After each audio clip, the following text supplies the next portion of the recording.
Sandip Agarwal of Sowilo Investment Managers is now joining in. Sandip, I know you've liked many of these engineering R&D sort of companies. Now, in the semiconductor business, you've got Cyient as a play. So first, share your thoughts on Cyient, what it's been doing, because it's been struggling if you look at the stock price, and then what this acquisition brings on the table. Yeah, hi, good morning, and thanks for having me on the show. So, yeah, you see, it is not only about Cyient, but broadly all the companies have gone through massive correction in that space because the growth rate has come down a little bit and the multiples were very, very high. Now, if you see the space, I firmly believe that, the ER&D space is bound to grow at 2.5 times of the IT services space, primarily because in the ER&D space, the penetration levels are 1/3 or 1/4 of the IT services space. So this space is bound to grow. And the skill set which is required in this space is even scarcer than the skill set which is available in the IT services. So obviously this space has a much stronger moat and much stronger competitiveness for a longer time period than IT services. And hence this space will do phenomenally well for the next 10 years. But having said so, the multiples of this space have been very, very high. The PEG ratios, if you see, they run between 3 to 4 times. I believe that, the PEG ratio has to come down a little bit. And we have seen that there are a lot of acquisitions happening in the space, whether it is Cyient, whether any other company, even the IT services firms are doing a lot of acquisition to add skill sets, to add, to fill in the gaps which are there. In the space which Cyient has done an acquisition, I think that space has been doing quite good and it is a strategic step going forward. But as rightly mentioned by one of the analysts, note that this acquisition is quite expensive if you see on the revenue basis, and also remember that the expectation of it breaking even on EBIT level next FY27 is also an expectation, and generally in large size acquisitions which we have seen in the past also, it generally takes more time, and also it is very difficult to comment because we don't know what are the exit clauses after the final payouts are made and all those things, and they have haunted Indian IT companies in the past very badly because what has happened after acquisition, a lot of key people have left. So all those things has to be seen. But yes, utilizing cash for adding skill set and filling the gaps is a very good strategy in my view. The price could be 10-15% higher or lower. No one can know that in detail.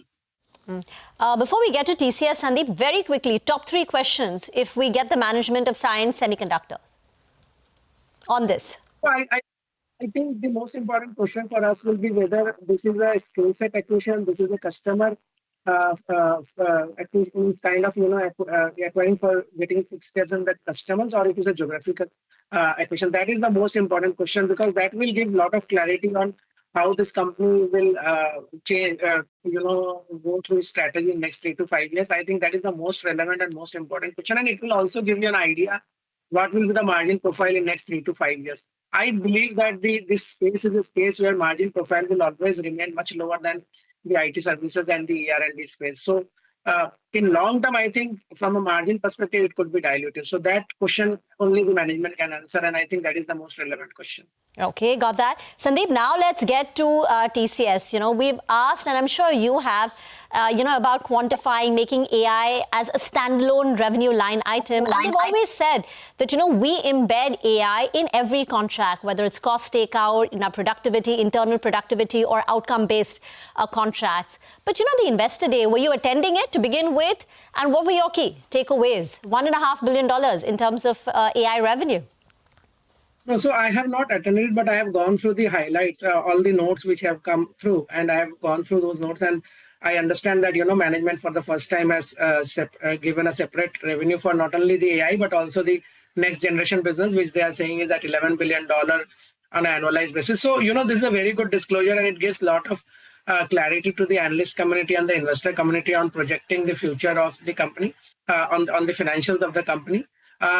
Only thing which I would like to highlight is that, the base at which the 1.5 billion is, that base is much, much bigger. And while I am very, very confident that our Indian IT services companies always will outperform the global IT services firm by 3 to 4% at least, because of the cost arbitrage and because of the mass scale capabilities we have to execute.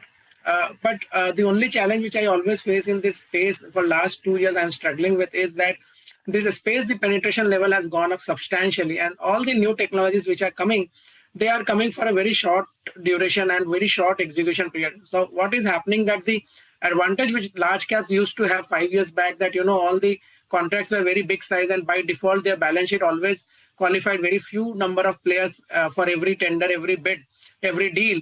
That moat has gone away post-COVID post-COVID and digital, because the sizes have gone so small that now everyone is qualified to participate in those deals. And because of that, you're seeing that for last 5 years, if you see the data, the mid and small cap have outperformed in terms of revenue growth, the large cap.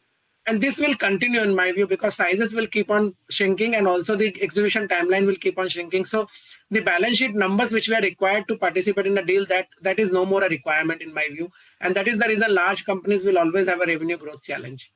Yes, you've been making that point, and stocks have underperformed. Very quickly, Sandip, do you think some experts are saying that maybe there is a tactical rally which will take place in technology names? So do you have an opinion for the next 6 months? Will IT do well?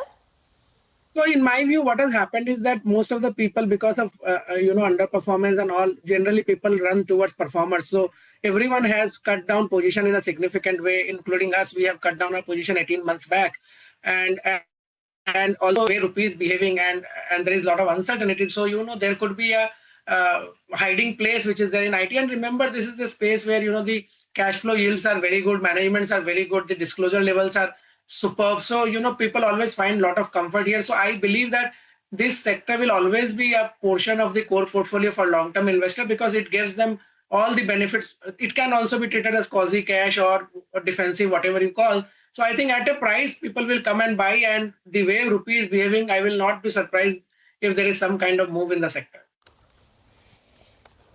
Okay, all right. Thank you very much for that, Sandip. Good to get that perspective. Great conversation as always. And by the way, in case we don't speak again till the new year, wish you a very, very happy new year. But who knows, with IT, maybe there's more news. Maybe we'll need to call on you again. So thank you. Thank you so much for joining in. Happy New Year to everyone. Yeah. Thank you. Thank you very much.